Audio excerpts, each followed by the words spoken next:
I do have a few connections with the Northwest. My wife is one of 6 sisters, and they were born and raised in Utah, the Smith sisters. If any of you were in Loma Linda, they sang and played in a string quartet. See some heads nodding. And it's hard to keep track of them because they eventually get married and then they're no longer Smiths, right? So Lori Charley is the wife of a pastor in Yakima, Washington. Lana Rose lives in Oregon, in Enterprise, married to Dr. Ken Rose. And then, of course, Jody is now further south in Oregon.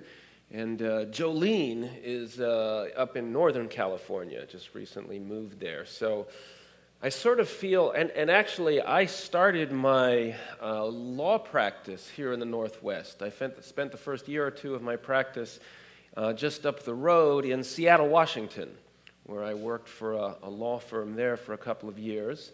And we've now been in the Midwest. I'm from Southern California, so I'm used to a little bit more sunshine than you have either here in the Northwest or we get in Michigan. And in fact, I've had to take emergency measures recently. I thought my stay in Michigan might be for 5 or 10 years, but I'm heading to 14, I think.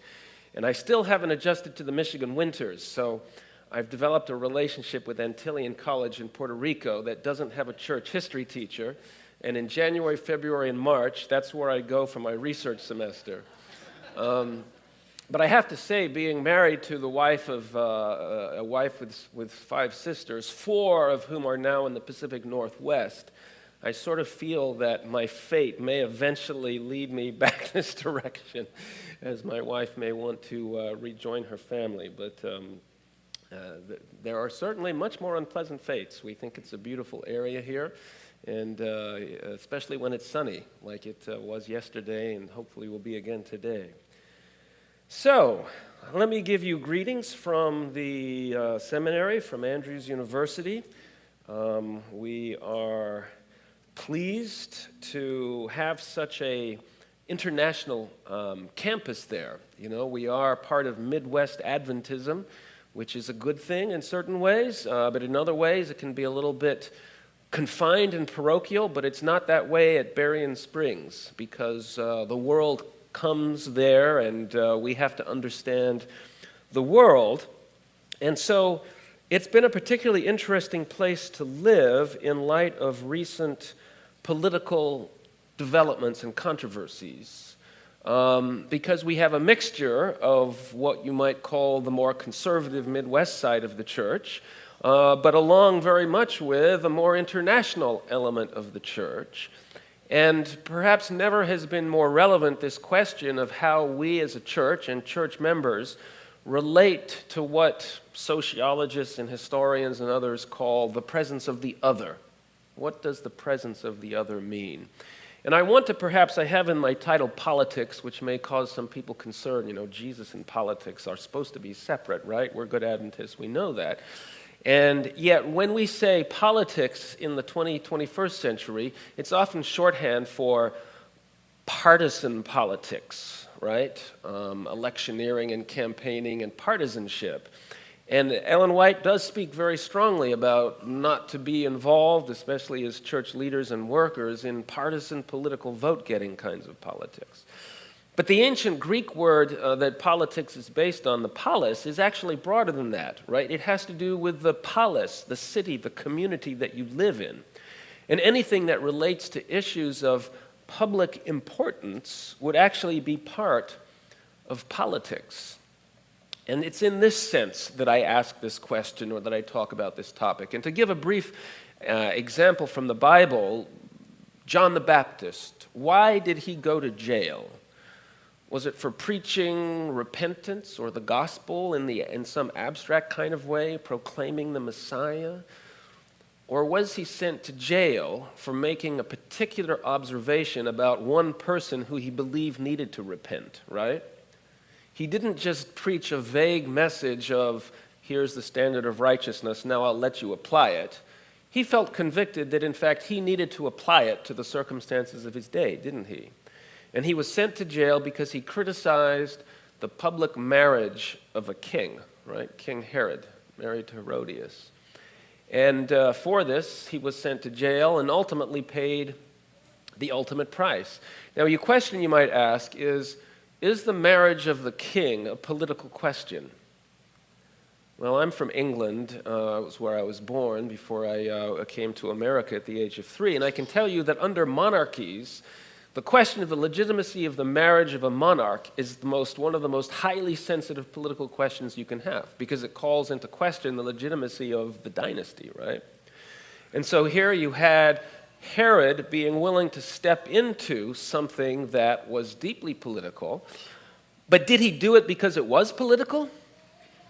Or did he do it because he thought it was an important moral issue that both the Bible and nature spoke to, and that a society that hoped to continue and have solid families that took care of children needed to have a high view of marriage? And a public official that openly violated and disgraced that view was in fact a danger, not to the political system as much as it was a danger to the coherence of the social body politic, if you will. And so John was not willing to let the fact that this might have had some political connection to it stop him from speaking to the moral issues involved. And it's interesting to think about what Jesus thought about that. What did he say about John the Baptist? There is not a prophet greater that has arisen, right? Now, he did, in an indirect way, rebuke his lack of faith in who he was as the Messiah. But when he was speaking to others, he made it clear that this was Elijah who was to come, who had a message from God for the people. And John was willing to sacrifice that message, or that ministry, speaking to an issue of public policy, right? It's rather a radical, remarkable story, and it should cause us to consider how we speak or are willing to speak in the public square about the issue of marriage. Is it a coincidence that the original Elijah message, if you look in the book of Malachi, part of the Elijah message in Malachi 3 and 4 is about divorce and God defending marriage and the importance of marriage? This was part of the original Elijah message. Then John the Baptist, who represents Elijah, also speaks about marriage. And that message is one of also turning the hearts of the fathers to the children. And you know that in any kind of society where marriage is breaking down, whether through divorce or other definitions of marriage, the relationship that is most directly affected is that of father and child. Because it's mostly the case that when marriages break up, the mothers gain custody. Now, that's changing a bit over time, but it's still the truth that 80% of single children are raised by mothers or grandmothers and not by fathers. So this idea of turning the hearts of the fathers to the children and the children to the fathers talks about a restoration of the family unit. Should we be surprised that we live in a time here just at the end of the world where we're supposed to speak Elijah's message, that part of that may have to do with marriage and family and the importance of fathers and mothers to children?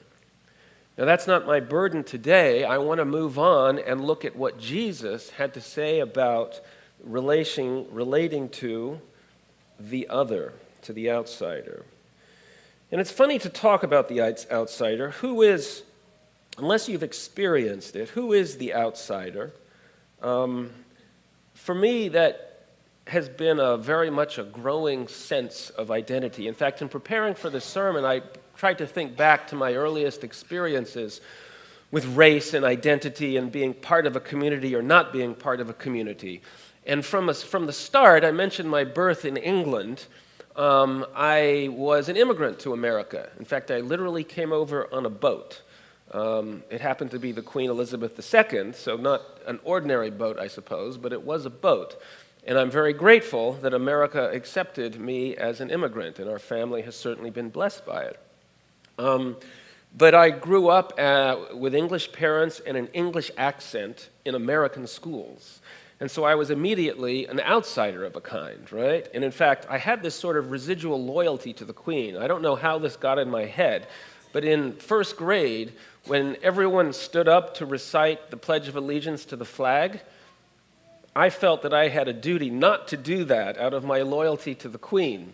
And my parents did not put me up to this at all. But I remember my first grade teacher, and it must have been directed at me, said after the Pledge of Allegiance had happened, now there were one or two of you that didn't stand up and pledge allegiance to the flag. And then she pointed to me and said, and I don't know if she was just being devious or because I hadn't stood up and pledged allegiance to the flag.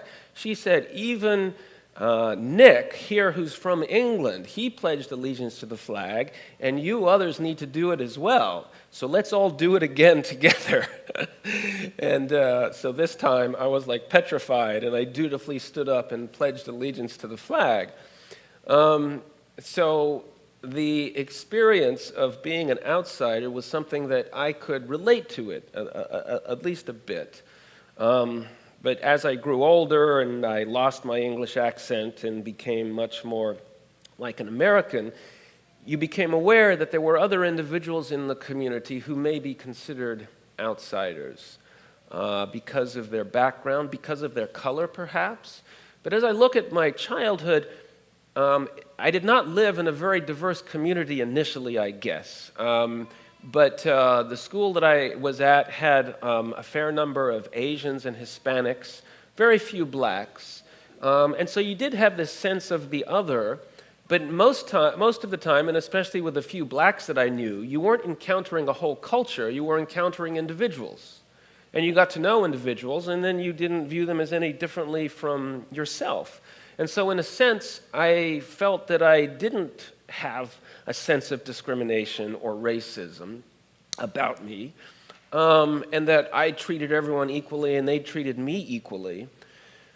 But as I grew older, I began to realize, and sociologists recognize this phenomenon, that you can know individuals from a particular race very well and kind of connect with them, but they may not represent fully the characteristics of the culture that they come from. They may have been Americanized or something, and so when you're confronted with the culture itself in a sort of unmitigated form, you may react to it or against it in ways that betrays the fact that while you may love an individual African or Asian, you really are prejudiced against the larger culture. And prejudice, I think, is different from recognizing that all cultures have strengths and weaknesses, because I think we have to recognize that. Our own culture has that, doesn't it? Just to become culturally sensitive doesn't mean you have to applaud everything about every culture.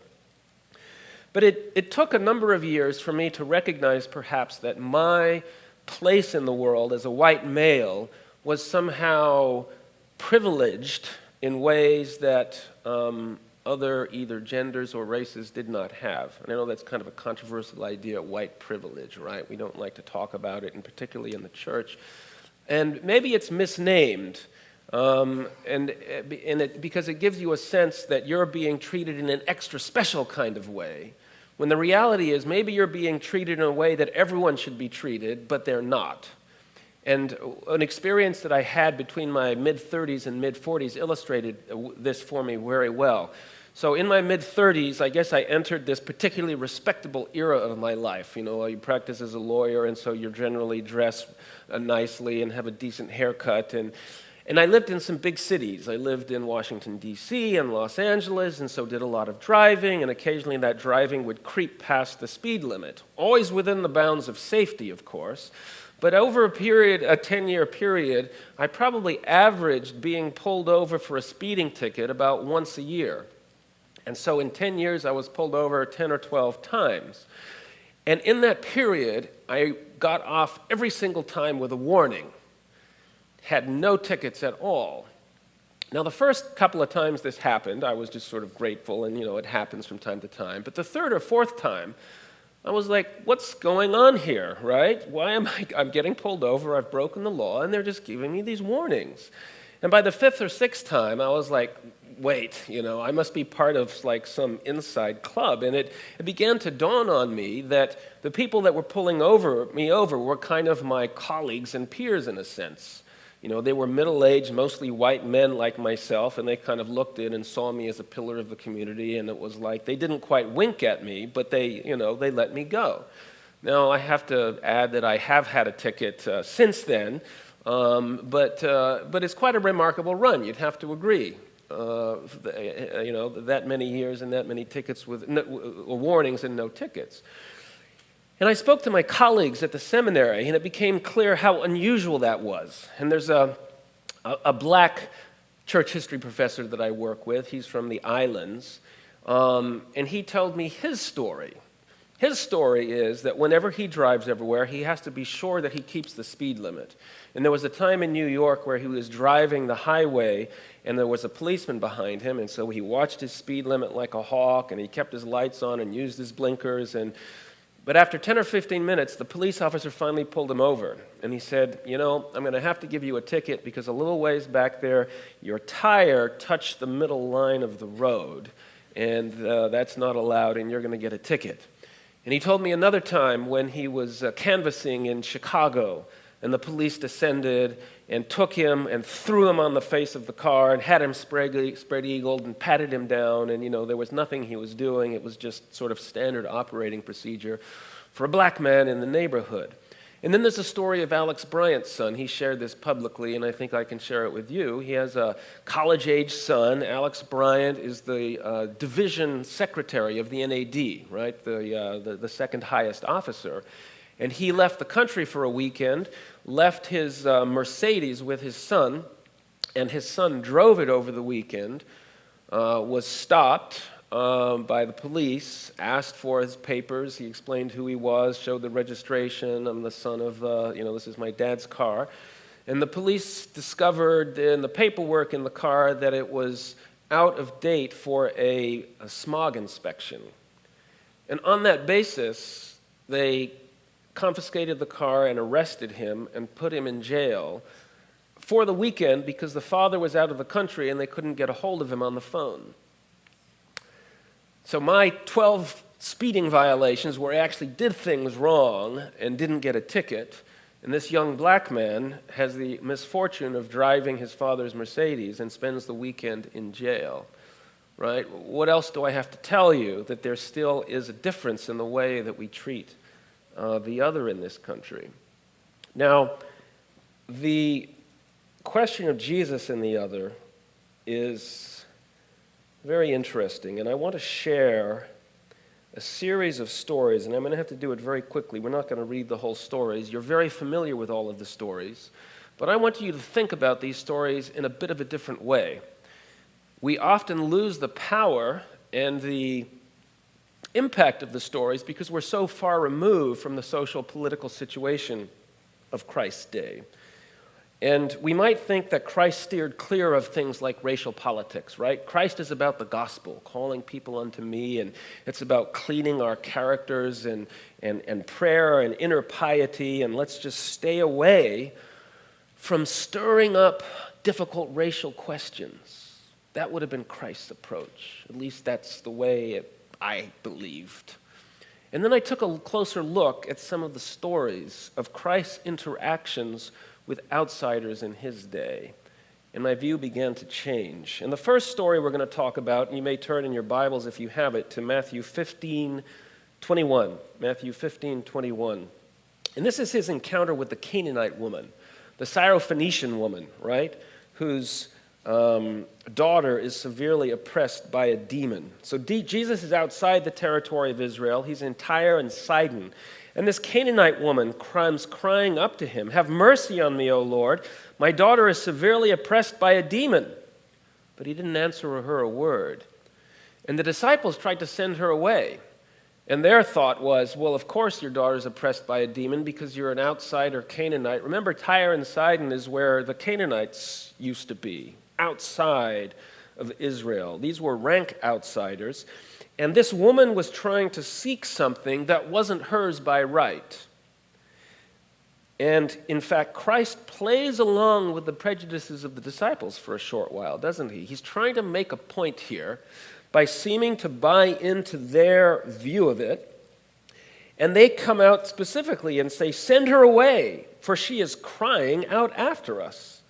And then he feeds into their prejudice by saying, "Yeah, I was sent only to the lost sheep of the house of Israel." And then she, of course, the famous story, Lord, help me. And then in the story is told in Matthew as well, or is this Matthew in the other gospel, where, and it says it here, it's not right to throw things to the dogs, This is a racial insult in any culture that I know of, right? I'm going to have to ask Jesus, like, what were you thinking when you said this? Why did you do this? And I can only imagine that he was trying to put a mirror up, right, to the disciples so they could see their own internal thoughts and the way they viewed this person. And he seems to be affirming that prejudice. But there's a great surprise in store, and of course the woman persists and says, but even the dogs eat from the table of the master. And Christ turns and shows his true view of this woman and her daughter, and he commends her great faith, and he heals her daughter. And of course there's a historical context to this that doesn't escape the disciples, and that is, where did the prophet Elisha go during the time of the famine? Right? And it's to this same territory, to a Canaanite woman, and he heals her child, raises that child. And Christ earlier makes the point, right, that there were many sick children in Israel, and yet who is it that's healed? This outsider. And so here we have this outsider who's healed, who's brought, and is shown to have greater faith, if you will, than the outsiders. Now, if we were to say, what does this speak to us today? We're not in Palestine. Syrophoenicians mean nothing to us, Canaanites and Tyre and Sidon. But do we have a group of people, often in our midst, who many Americans say don't deserve the same benefits that we have because they are not of us, right? And it's not so much about the color, but maybe it's about their status. They're undocumented. They're outsiders. They don't deserve for whatever reason. And it's about their children often, isn't it? Why are they here? Why would you go to another country where you don't speak the language and you may never speak the language, but you have a hope that your children will do better, that it will be a place where they can flourish? This is often about the children. And this story speaks to me in a way that sheds light on the current situation and perhaps how I should be thinking about some of the difficult issues that surround us, and perhaps the greater compassion I should have even for those that may not on the surface deserve to get what they are seeking. You know, it's a complex question. I could do a whole sermon on immigration, and I won't because that's not my purpose here, but I think that this story should cause us to think carefully and closely about these issues in a compassionate way. Now, what about, I need to move on to the next story, given our time, and that is the story of the centurion. Remember? And this is even more direct. If we go to Matthew 8:5, what's so remarkable about this story, in some ways, the Syrophoenician woman, Christ let the story speak for itself. Right? He heals the woman's daughter, and lets the people draw the conclusions that they might. But in the centurion story, he heals the centurion's servant, and the centurion says, "You don't even have to come to my home. You can do it from a distance." And Christ says, I tell you that no one in Israel have I found such faith, right? So he's the one that makes the comparison. He says, this faith is greater, you chosen people. None of you have as much faith as this man. Now think about this for a moment. Who does this man represent? Who is he connected with? What does it compare to in our day? He's part of the Roman Empire, right? The great oppressors of the Jewish people. And if you think prophetically, the book of Daniel, we believe that it's the little horn. It is the horizontal aspect of the little horn, right? The one running to the east and the west. Now, the little horn morphs into something else, and pagan Rome becomes what? Papal Rome. So the little horn going east and west now suddenly goes up. So if we think about the application of this story to our day, and if Christ was doing this in our day, whose faith would he be affirming as being greater than ours? Probably the closest analogy for us to feel the outrage that the Jews might have felt to this story would be a Catholic priest or cardinal. Is it possible that there could be a truly spiritual Catholic individual, even in the priesthood, that we could actually learn from something from? Dare I say this in an Adventist church? And in saying this, I'm not saying that I am embracing a system, right? I think the Bible is clear on an identification of a little horn and an antichrist power and the system that's been set up. And we see the abuses and we see the sexual scandals and all of that. And I think all of that is to be opposed. But we can't use that as an excuse not to see that God can still reach individuals in systems that are outside ours, and that we can gain spiritual insight from these individuals. And the irony is that we see this in singing our songs. You know, the praise songs or the hymns you'll often find written by other Protestants and sometimes written by Catholics. And we can have a shared spirituality even while still staying true to our prophetic message and outlook. Now, I want to end with a story that relates to the scripture reading for today, which I, in fact, haven't had time to share with you yet. It was from John 8, where Jesus talks about with the Pharisees, and the Jews are upset with him, and they said, "Are we not right in saying that you are Samaritan and that you have a demon?" Jesus answered, saying, "I do not have a demon, but I honor my Father, and you dishonor me." Now, this little exchange doesn't seem overly significant on its own, but when you put it together with a couple of other stories, it becomes truly remarkable. Because this insight shows that the Jewish people had what we would call today, you've heard demonizing someone, right? You demonize another culture or another group of people. The Republicans demonize the Democrats and vice versa. And this is where it comes from.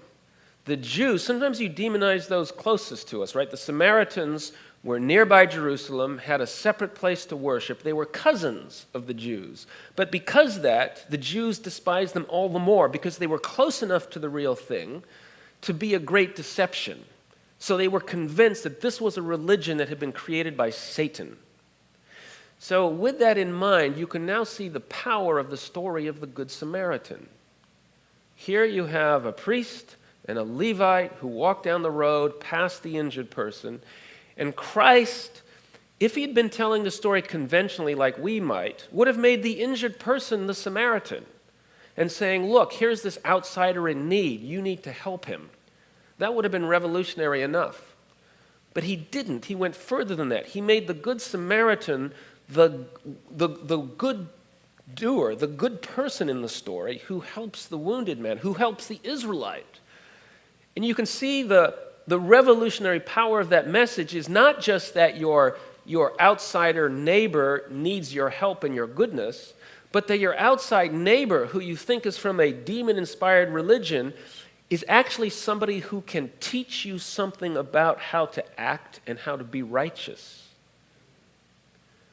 What would the equivalent of that be in our day today?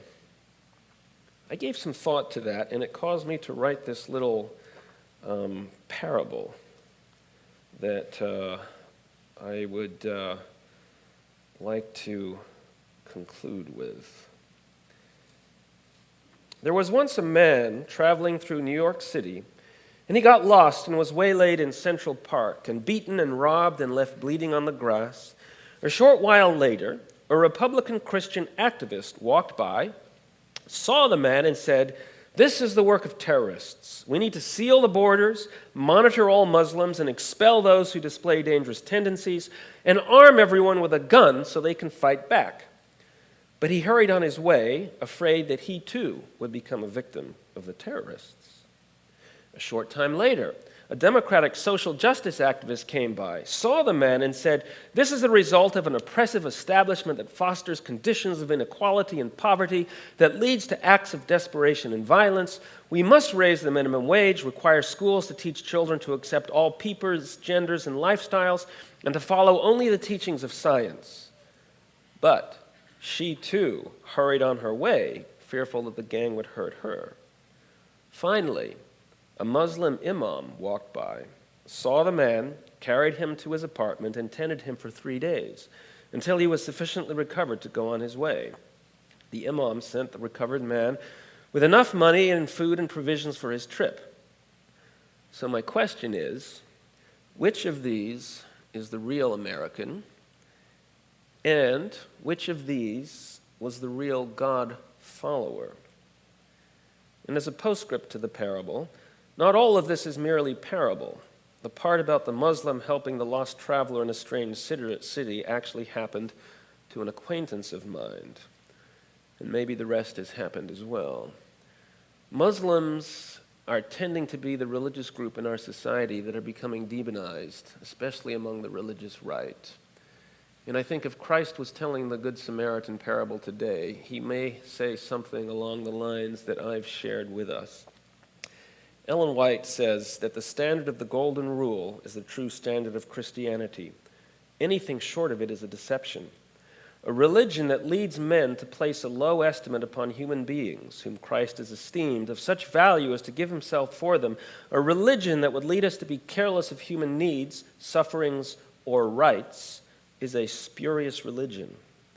In slighting the claims of the poor, the suffering, and the sinful, we are proving ourselves traitors to Christ.